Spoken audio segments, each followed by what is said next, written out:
প্রথম দিনের ক্যাম্পেইনটা শেষ করে বাসায় ফিরে আমি আবারও পরের দিনের ক্যাম্পেইনের প্ল্যানিংটা আরেকবার রিভিউ করছিলাম এবং সেই সাথে কিছু কাগজপত্র গুছিয়ে নিচ্ছিলাম, কারণ হচ্ছে ডকুমেন্টেশনটা খুব গুরুত্বপূর্ণ। আমি নামের একটা লিস্ট প্রিন্ট করালাম, সম্মতিপত্র করালাম, যেহেতু সবার ছবি টবি তোলা হচ্ছে। এবং যথারীতি পরের দিন আবারও দিব্য এসে সব জিনিসপত্র নিয়ে গেল এবং দিব্য গিয়ে সব কিছু সেট আপ করেছে। অজয় দ্বিতীয় দিন একটু লেটে এসেছিল। এই তো সবাই দৌড়ে এসে জয়েন করছে, দারুণ একটা এক্সাইটিং ব্যাপার। আমি মাঝখানে বসে সবার জন্য অপেক্ষা করছিলাম এবং সবাইকে ডাকছিলাম যে জলদি এসো, আমাকে ঘিরে গোল হয়ে বসো। প্ল্যানিংটা ছিল যে সবাই আমাকে ঘিরে বসবে এবং দ্বিতীয় দিন আমি যেহেতু চিঠি আনতে বলেছিলাম সবাইকে, সো সবাই এসেই হাতে করে চিঠি নিয়ে এসেছিল, তাদের লেখা গল্পগুলো নিয়ে এসেছিল এবং এসেই সবাই আমাকে দিতে চাচ্ছিল। কিন্তু আমি বলেছি যে না, তোমরা সবাই হাতে রাখো, আমি গুছিয়ে সবারটা একসাথে নিচ্ছি। এবং আগের দিনই একটা সুন্দর বক্স অ্যারেঞ্জ করার চেষ্টা করেছিলাম, কিন্তু বক্সটাকে সুন্দর করে আর ডিজাইন করার তেমন সুযোগ হয়নি যেহেতু রাত করে গিয়েছি।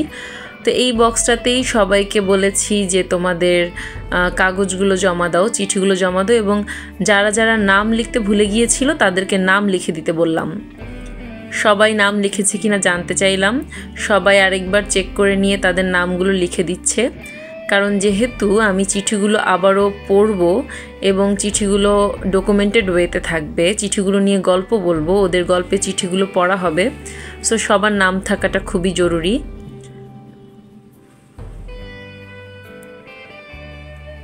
সবাই চিঠি জমা দিচ্ছে, কি দারুণ একটা ব্যাপার। এত চিঠি পড়বো ভেবেই আমি অনেক এক্সাইটেড। দাও চিঠি, ইয়েস, আর কেউ?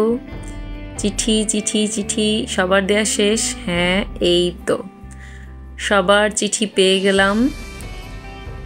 তারপর সবার সাথে একটা বেশ আলাপ করে আমরা জানতে চাইলাম যে কে কে গল্প ভেবেছে, গল্প নিয়ে চিন্তা করেছে।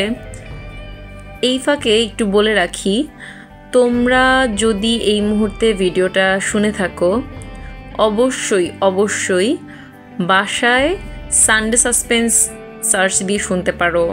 তারপর তোমরা সত্যজিতের গল্পের বই পড়তে পারো, উপেন্দ্র কিশোর পড়তে পারো, অনেক সুন্দর সুন্দর গল্পের বই কিন্তু আছে। আর যদি আরও সহজ বই চাও, মোহাম্মদ জাফর ইকবালের বইও তোমরা দেখতে পারো। তবে তোমাদের জন্য খুবই মজার একটা বইয়ের প্ল্যান আমার মাথায় আছে। বইটার নাম হচ্ছে পৃথিবীর ইতিহাস, জওহরলাল নেহেরুর লেখা। আমি খুব সম্ভবত সেই বইটা পড়ে এই চ্যানেলে একটা পর্ব বানাতে পারি, যেন তোমরা বই পড়ার আনন্দটা অনুভব করতে পারো। কারণ আমার মনে আছে, অবশ্যই তোমাদেরও মনে আছে, যখন আমরা এখানে গোল হয়ে ঘিরে সবাই প্ল্যানিং করলাম এবং তোমাদেরকে বললাম যে কল্পনায় একটা কিছুকে ভেবে বলো কি আঁকতে চাও, তোমাদের কিন্তু কল্পনা করতে অনেক কষ্ট হয়ে যাচ্ছিল। আমরা পানির নিচে যেতে পারতাম, আমরা আকাশের উপর যেতে পারতাম, তাই না? তাই আমি যদিও তোমাদেরকে ড্র ইউর ফ্রেন্ড নামের একটা সেগমেন্ট করে দিয়েছিলাম, কিন্তু আমার ইচ্ছে থাকবে আমি তোমাদের কাছ থেকে এমন গল্প পাবো বা এমন ছবি পাবো যেগুলো কিনা অদ্ভুত, আমাদের চারপাশে নেই, কিন্তু গল্পে আছে, স্বপ্নে আছে, কল্পনায় আছে। আমরা তো কল্পনায় যে কোনো একটা বিশাল বড় অ্যামাজনের জঙ্গলেও চলে যেতে পারি, তাই না? এভাবে করে ভাববে। কিংবা ধরো পানির নিচে যদি আমরা ট্রাভেল করি, তাহলে সেই পৃথিবীটা কেমন হতে পারে, সেই জগৎটা কেমন। নেটেও সার্চ দিয়ে দেখবে, এখন তো ডিসকভারি চ্যানেলে অনেক ভিডিওস পাওয়া যায়, অনেক জায়গার ভিডিওস পাওয়া যায়, সেগুলো দেখবে তোমার কাছেও অনেক মজা লাগবে এবং তুমি ছবি আঁকার মতো অনেক টপিকও পেয়ে যাবে। এই সেগমেন্টটার এই ভিডিওটুকু আমার খুবই পছন্দের, যেখানে কিনা আমরা সবাই একসাথে ঘুরে ঘুরে তোমাদের ফ্রেন্ডকে দেখছিলাম এবং আমি ওকে আঁকার চেষ্টা করছিলাম। তোমরা সবাই আমার সাথে মাথা ঘুরিয়ে ওকে দেখছিলে, আবার আমার ড্রয়িং দেখছিলে। It was so lovely.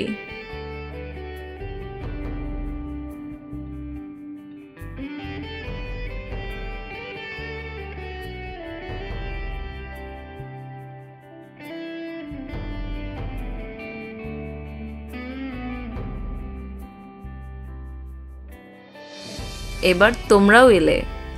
এটা একটা খুবই মজার সেগমেন্ট ছিল, যখন কিনা আমরা সবাই মিলে তোমাদের ফ্রেন্ডদেরকে দেখছিলাম এবং তোমরা এত সুন্দর করে আঁকছিলে।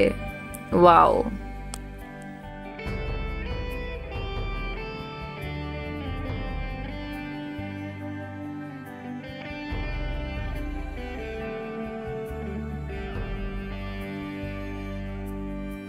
ক্লাস 2 এর রোল 2। ও আমার কাছে একটা ছবি পায়, আমি কিন্তু ছবিটার কথা একদমই ভুলিনি, আমার মনে আছে। আমি অবশ্যই একটা ছবি তোমার জন্য পৌঁছে দিব। তুমি বেশ ভালো ছবি আঁকো, কিন্তু এখানে মনে হয় একটা রিভেঞ্জ নিচ্ছিলে না বন্ধুর? এবং ইয়েস, সবাই মিলে তারপর আমরা একটা চিৎকার করে শাউট আউট করে আমাদের প্রোগ্রামটাকে শেষ করলাম। তারপর আবার একটা ছোট্ট ব্রেকের পর আমরা ক্লাস 3 এর সেশনটা শুরু করলাম।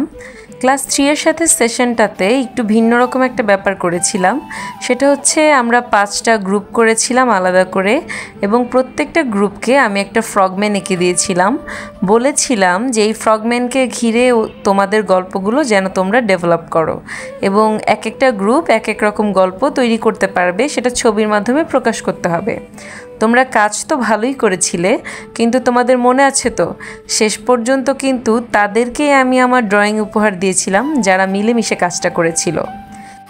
একটা কথা মনে রাখবে, একা কোনো কাজ যতই দারুণ হোক না কেন, বন্ধুদের সাথে মিলেমিশে করার মতো আনন্দ আর কোনো কিছুতেই নেই। আজকের মতো সেশনটা এখানেই শেষ। আমরা বিদায় হচ্ছি আমাদের সব কিছু নিয়ে। ভালো থেকো সবাই।